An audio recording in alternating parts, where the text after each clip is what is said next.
Hello students, how are you? I hope you all are fine at your homes. I am Suman Agarwal, your SST teacher. We have studied 2 chapters of economics in first term. Today we will study lesson 3 of economics, that is poverty as a challenge. तो इस lesson में हमने poverty यानी कि गरीबी जो India की एक बहुत बड़ी प्रॉब्लम है उसके बारे में पढ़ना है। तो ये इंडिपेंडेंस के बाद पावर्टी को रिमूव करना हमारे सामने एक बहुत बड़ा चैलेंज है, क्योंकि पावर्टी के साथ साथ बहुत सारी समस्याएं जुड़ी होती हैं।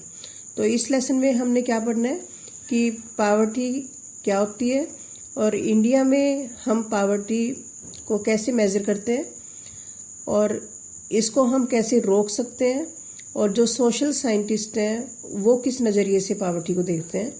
तो ये सब कुछ इस चैप्टर में हम पढ़ेंगे। तो आज हम ये ओवरव्यू से शुरू करते हैं।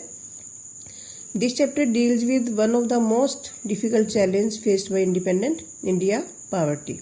तो ये चैप्टर किससे डील करता है, किसके बारे में डिस्कस करता है कि एक बहुत डिफिकल्ट चैलेंज जो कि इंडिपेंडेंट इंडिया यानी कि जो आज़ाद इंडिया के सामने एक चैलेंज है, वो क्या है, पावर्टी। तो इसमें हम पढ़ेंगे कि जो ये मल्टी डायमेंशनल प्रॉब्लम है, एग्जाम्पल्स के थ्रू हम समझेंगे कि पावर्टी के साथ साथ और क्या क्या समस्याएं जुड़ी होती हैं। तो इसी तरह से हम ये भी देखेंगे कि जो सोशल साइंटिस्ट हैं या सोशल साइंस है वो पावर्टी को कैसे देखती है, और पावर्टी का जो ट्रेंड है इंडिया में वो कैसा है, यानी कि पहले पावर्टी कितनी थी और अब कितनी है, और वर्ल्ड में पावर्टी जो है वो कितनी है, और इसको हम कैसे मेज़र करते हैं पावर्टी लाइन से, और फिर इंडिया में पावर्टी के क्या क्या कारण हैं, causes of poverty and anti poverty measures, यानी कि हम पावर्टी को कैसे रोक सकते हैं या कम कर सकते हैं, और गवर्नमेंट ने इसके लिए क्या क्या एफर्ट्स किए हैं। तो इसके बाद लास्ट में हम ये पढ़ेंगे कि ह्यूमन पावर्टी क्या होती है। ठीक है, तो ये सब कुछ हम इस लेसन में पढ़ेंगे। सबसे पहले हम इंट्रोडक्शन से शुरू करते हैं। In our daily life we come across many people who we think are poor. Daily life में हम बहुत सारे लोगों से मिलते हैं जिनको हम सोचते हैं कि वो पुअर है। They could be landless labourers in villages और people living in overcrowded jhuggis in cities. वो लोग कौन लोग हो सकते हैं जिनको हम गरीब सोचते हैं? या तो वो गांवों में रहने वाले लैंडलेस लेबरर्स, यानी कि जिनके पास अपनी ज़मीनें नहीं है लेकिन वो लेबर की फॉर्म में काम कर रहे हैं दूसरों के खेतों पे, या फिर शहरों में जो भीड़ भाड़ में जो वाली जो झुग्गीज हैं, यानी कि जो टेम्परेरी हाउसेज हैं, आपने देखी भी होंगी झुग्गीज। ठीक है, बिल्कुल ही जो टेम्परेरी सा जो एक शेड सा बनाया होता है उसमें रहने वाले लोग। दे could B daily veg workers, या हम ये सोच सकते हैं कि जो डेली दिहाड़ी पे काम करने वाले वर्कर्स हैं, यानी कि एक दिन में काम किया और उसके बदले में उनको पैसे मिल गए। तो ऐसे लोग भी क्या है, पुअर है। वो कहाँ पे काम कर रहे होते हैं? कंस्ट्रक्शन साइट्स पे, यानी कि जहाँ पे कोई कंस्ट्रक्शन का काम हो रहा है वहाँ पे उनको काम मिल जाता है, या फिर चाइल्ड वर्कर्स इन ढाबाज, यानी कि ढाबाज में जो छोटे छोटे बच्चे में काम करते नजर आते हैं, वो भी हम ये क्या सोचते हैं कि वो किस कैटेगरी में आते हैं, पुअर्स। ठीक है, they could also be beggars with children in tatters. फटे पुराने कपड़ों में जो हमें भिखारी नजर आते हैं वो भी क्या है, पुअर है। We see poverty all around us. हम अपने चारों तरफ ही जो पुअर लोग हैं, पावर्टी है वो नजर आती है। In fact every 4th person in India is poor. वास्तव में अगर हम देखें तो इंडिया में हर चौथा पर्सन जो है वो क्या है, पुअर है। दिस मीन्स रफली 300 मिलियन या 30 crore people in India live in poverty. तो इसका मतलब क्या हुआ कि जो अप्रोक्सीमेटली 30 करोड़ पीपल जो है वो पुअर है हमारे इंडिया में। This also means that India has the largest single concentration of the poor in the world. और क्योंकि हमारा कंट्री में पॉपुलेशन बहुत ज़्यादा है, तो हमारा ही कंट्री एक ऐसा है पूरे वर्ल्ड में जहाँ पे एक कंट्री में बहुत ज़्यादा लोग जो है पुअर रहते हैं। This illustrates the seriousness of the challenge. तो ये सब जो डिस्कशन है ये हमें बताती है कि जो पावर्टी है कितना बड़ा चैलेंज है गवर्नमेंट के सामने। पावर्टी को रिमूव करना कितना मुश्किल टास्क है। तो इसको हम 2 एग्जाम्पल्स के थ्रू समझते हैं 2 टिपिकल केसेस ऑफ पॉवर्टी। एक अब हम अर्बन एरिया से और एक रूरल एरिया से 2 केसेस पढ़ेंगे सब की पॉवर्टी की सिचुएशंस कैसी होती हैं। सबसे पहले अर्बन केस, यानी कि शहरों में जो लोग पुअर पॉवर्टी लाइन से नीचे रहते हैं या पुअर होते हैं वो किस तरह की लाइफ स्पेंड करते हैं, उसका एक एग्जाम्पल हम पढ़ेंगे। तो 33-year-old Ram Saran works as a daily wage labourer in a wheat flour mill near Ranchi in Jharkhand. ये झारखंड के रांची से एक एग्जाम्पल दिया हुआ है कि 33 साल का जो राम सरन है वो एक फ्लोर मिल यानी कि आटा चक्की में जो है काम करता है, डेली वेज लेबरर पे यानी कि दिहाड़ी पे काम करता है। उसका काम जो वो रेगुलर नहीं है, कभी उसको काम मिलता है कभी नहीं मिलता। He manages to earn around ₹1500 a month when he finds employment. जब उसको काम मिलता है तो वो जो 1500 रुपीज़ एक महीने में कमा लेता है, विच इज़ नॉट ऑफन, जो कि काफ़ी नहीं है। The money is not enough to sustain his family of 6। उसकी फैमिली में 6 मेंबर्स हैं, उसकी वाइफ और 4 छोटे छोटे बच्चे, जो कि 12 साल से लेके 6 महीने की उम्र तक के बच्चे हैं। ठीक है, तो 6 मेंबर्स की फैमिली के लिए जो 1500 रुपीज़ हैं वो सफिशिएंट नहीं है। ठीक है, तो he has to send money home to his old parents who live in a village near Ramgarh. उसको 1500 रुपीज़ में से भी जो है कुछ पैसे अपने जो बूढ़े पेरेंट्स को जो कि रामगढ़ में रहते हैं एक पास के विलेज में, उनको भेजने पड़ते हैं। His father a landless labourer depends on Ramsaran and his brother who lives in Hazaribagh. जो उसके फादर हैं, उसके जो पेरेंट्स हैं वो अपने सर्वाइवल के लिए या तो रामचरण पे या उसके जो ब्रदर हैं जो हजारीबाग में रहते हैं उन दोनों पे डिपेंडेंट हैं। रामचरण जो है वो एक रूम के किराए के जो घर में रहता है, जो कि जो शहर के बाहर आउटस्कर्ट्स ऑफ द सिटी, मतलब शहर के बाहर एक भीड़ भाड़ वाली बस्ती में सिचुएटेड है। उसका जो एक रूम का जो किराए का मकान है वो शहर के बाहर है। It's a temporary shake built of BRICS and clay tiles. ये एक टेम्परेरी हाउस है जो कि ईंट और जो मिट्टी से बना है। His wife Shanta Devi works as a part time maid in a few houses and manages to earn another ₹800। उसकी जो वाइफ है शांता देवी वो घरों में जो है वो काम करती है और उसको पूरा महीना काम करके कितने रुपीज़ मिलते हैं? 800। They manage a meagre meal of dal and rice twice a day. उनको दिन में जो है वो दाल और चावल का जो है वो जो खाना मिलता है, 2 टाइम वो खाना खाते हैं। But there is never enough for all of them. लेकिन इतना खाना बनता है कि जो कि सबके लिए सफिशिएंट नहीं होता, वो थोड़ा थोड़ा खाना खाते हैं। His elder son works as a helper in a tea shop to supplement the family income and earns another ₹300। उसका जो बड़ा बेटा है वो चाय की दुकान पे काम करता है एज ए हेल्पर और उसको भी कितने रुपीज़ मिलते हैं? 300। While his 10-year-old daughter takes care of the younger siblings. उसकी जो 10 साल की लड़की है वो छोटे भाई बहनों की जो केयर करती है। None of the children go to school. उनमें से कोई भी बच्चा जो है वो स्कूल नहीं गया। They have only 2 pairs of hand-to-me clothes each.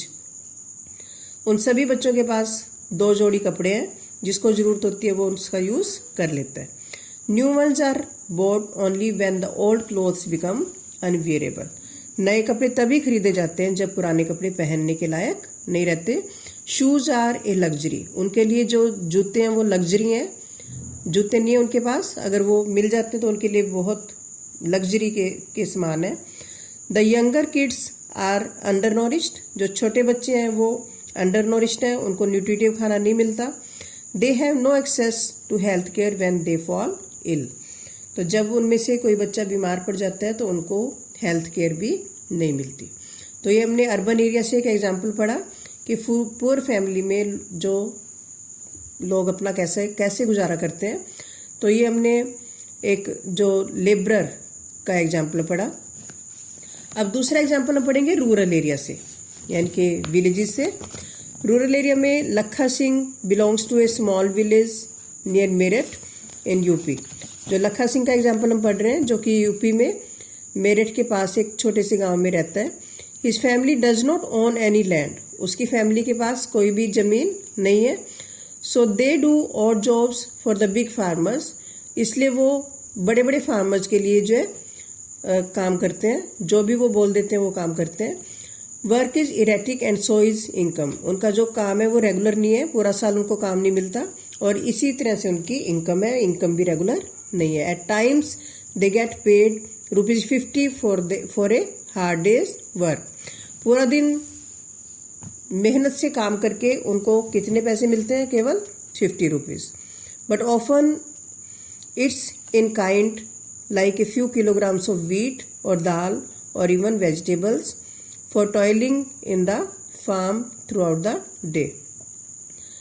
खेत में पूरा दिन बहुत ज़्यादा मेहनत करने के बाद उनको जो है ये ज़्यादातर जो है अपनी मेहनत के बदले में पैसे तो कभी कभी मिलते हैं, लेकिन उनको जो भी फार्म पे प्रोड्यूस किया जाता है उसका एक हिस्सा, जैसे कुछ किलोग्राम वीट या दाल या कुछ वेजिटेबल्स, ये उनको दे दी जाती हैं। The family of 8 can not always manage 2 square meals a day. 8 members की फैमिली जो है वो 2 टाइम का खाना मुश्किल से मैनेज कर पाती है। लखा लिव्स इन ए कच्चा हट on the outskirts of the village. लखा जो है गांव के बाहर एक कच्ची झोंपड़ी में रहता है। The women of the family spend the day chopping fodder and collecting firewood in the fields. जो उसकी फैमिली की जो फीमेल है, वुमेन है, वो क्या करती हैं? या तो वो जो चारा है पशुओं के लिए वो काटती हैं, या फिर जो खेतों से जो है वो चूल्हा जलाने के लिए जो लकड़ी है वो इकट्ठी करते हैं। हिज फादर ए TB patient passed away 2 years अगो। उसका जो फादर था लखा सिंह का, वो TB का पेशेंट था और 2 साल पहले उसकी डेथ हो गई due to lack of medications, क्योंकि उनके पास उसका इलाज करवाने के लिए पैसे नहीं थे।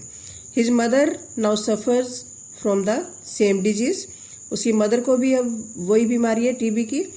And life is slowly Ebbing away. और उसकी जो लाइफ है वो भी धीरे धीरे ख़त्म हो रही है। Aldous the village has a primary school. Village में एक प्राइमरी स्कूल है। लखा नेवर वेंट देयर। लेकिन लखा वहाँ पे कभी भी नहीं गया, उसने एजुकेशन नहीं ली। He had to start earning when he was 10 years old. उसको जब वो 10 साल का था तभी से उसने पैसे कमाने शुरू कर दिए थे। New clothes happen once in a few year. कई सालों के बाद कभी कभी वो जो है नए कपड़े खरीद लेते हैं। Even soap and oil are a luxury for the family. तो साबुन और तेल भी उनके लिए लग्जरी है, वो रेगुलर आइटम्स नहीं है, वो कभी कभी फैमिली में आ जाती हैं। तो ये हमने 2 एग्जाम्पल पढ़े कि किस तरह से जो पुअर फैमिलीज है अपना सर्वाइवल करती हैं। तो ये 2 एग्जाम्पल्स पढ़ के हमें क्या पता चला? Study the above cases of poverty and discuss the following issues related to poverty. अब हमने ये 2 केसेस पढ़े, तो हमने पॉवर्टी के क्या क्या इश्यूज देखे, इसमें क्या क्या कारण देखे। सबसे पहला लैंडलेसनेस, ठीक है। इन एग्जाम्पल्स हमें क्या पता चला कि हमारे इंडिया में पॉवर्टी क्यों है? क्योंकि लोगों के पास अपनी जमीन नहीं है। जैसे हमने विलेज के एग्जाम्पल से पढ़ा कि अपनी जमीन ना होने के कारण वो बड़े फार्मर्स के पास काम कर रहा है लखा सिंह। उसके बाद अनएम्प्लॉयमेंट। लोग जो है इस तरह के कामों में क्यों लगे होते हैं? क्योंकि इंडिया में अनएम्प्लॉयमेंट है, लोगों को काम नहीं मिलता और मजबूरी में उनको जो है ये ऐसे काम करने पड़ते हैं। फिर है साइज ऑफ फैमिलीज का जो साइज है वो बड़ा है। जैसे पहले एग्जाम्पल में देखा हमने कि जो 6 मेंबर्स हैं फैमिली में और पेरेंट्स भी हैं उसके, और दूसरे एग्जाम्पल में भी हमने पढ़ा कि जो उसकी फैमिली में कितने मेंबर्स हैं, 8।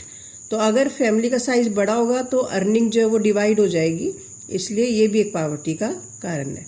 फिर इलिटरेसी, सभी जो बच्चे स्कूल नहीं जाते, तो इसलिए उनकी जो अर्निंग कैपेसिटी है वो भी कम रहती है, वो लेबर का ही काम कर पाते हैं और कोई काम नहीं कर पाते। तो इलिटरेसी भी पॉवर्टी का कारण है। उसके बाद पुअर हेल्थ, माल न्यूट्रिशन।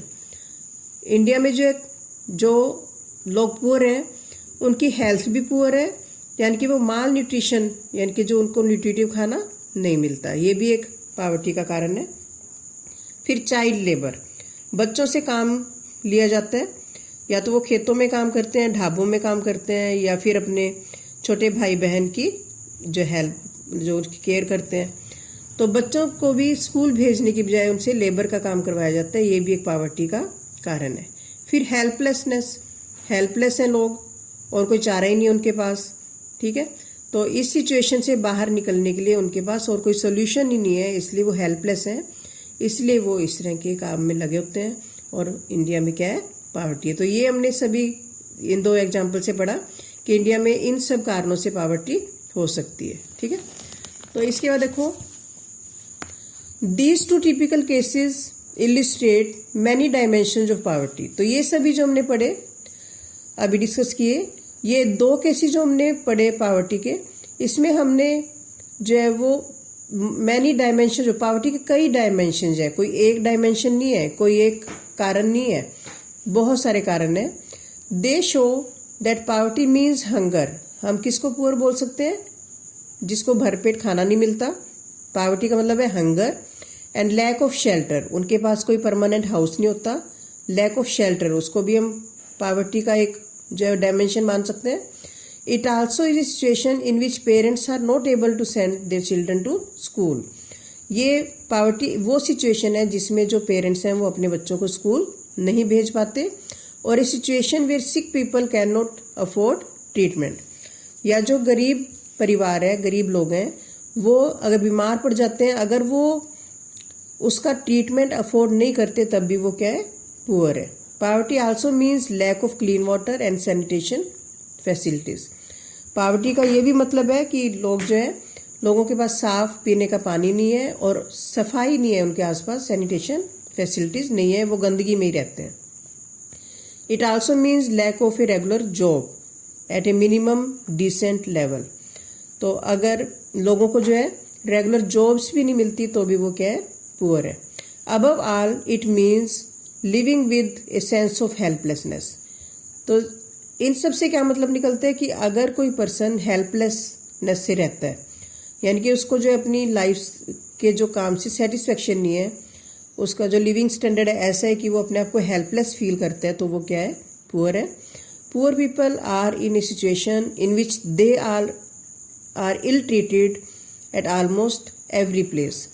तो पुअर पीपल जो है वो ऐसी सिचुएशन में होते हैं कि हर प्लेस पे, हर जगह उनको उनके साथ इल ट्रीट यानी कि बुरा व्यवहार होता है।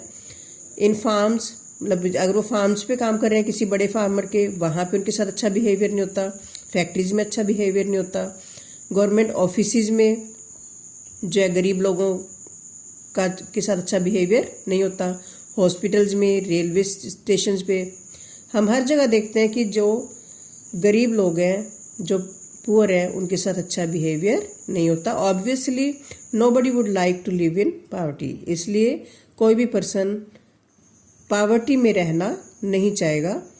One of the biggest challenge of independent India has been to bring millions of its people out of abject poverty. तो एक सबसे बड़ा चैलेंज जो इंडिपेंडेंट इंडिया के सामने यही है कि हम जो मिलियन पीपल जो इंडिया में पुअर हैं, उनको जो कि बहुत ही एब्जेक्ट पॉवर्टी यानी कि बहुत ही जो है बहुत ही पुअर कंडीशन में रहते हैं, ठीक है, तो उनको किस तरह से उससे पॉवर्टी से बाहर निकाल लें, ये बहुत बड़ा चैलेंज है। महात्मा गांधी ऑलवेज इंसिस्टेड, महात्मा गांधी ने हमेशा ही इस तरफ इंसिस्ट किया था that India would be truly independent only when the poorest of its people become free of human suffering, कि इंडिया सही मायनों में तभी इंडिपेंडेंट कहलाएगा अगर यहाँ पे जो रहने वाले गरीब लोग हैं वो ह्यूमन सफरिंग से, यानी कि अगर वो पॉवर्टी से सफ़र नहीं करेंगे, ठीक है, डिस्क्रिमिनेशन उनके साथ नहीं होगा, तभी हम रियल मायनों में अपने आप को इंडिपेंडेंट बोल सकते हैं। ठीक है, तो आज के लेक्चर में हमने ये 3 पेजेस पढ़े, 29, 30 एंड ठीक है 31। तो अगले लेक्चर में हम पढ़ेंगे poverty as seen by social scientist. ठीक है, तो आज के लिए हम इतना ही पढ़ते हैं। Stay home, stay safe. Thank you.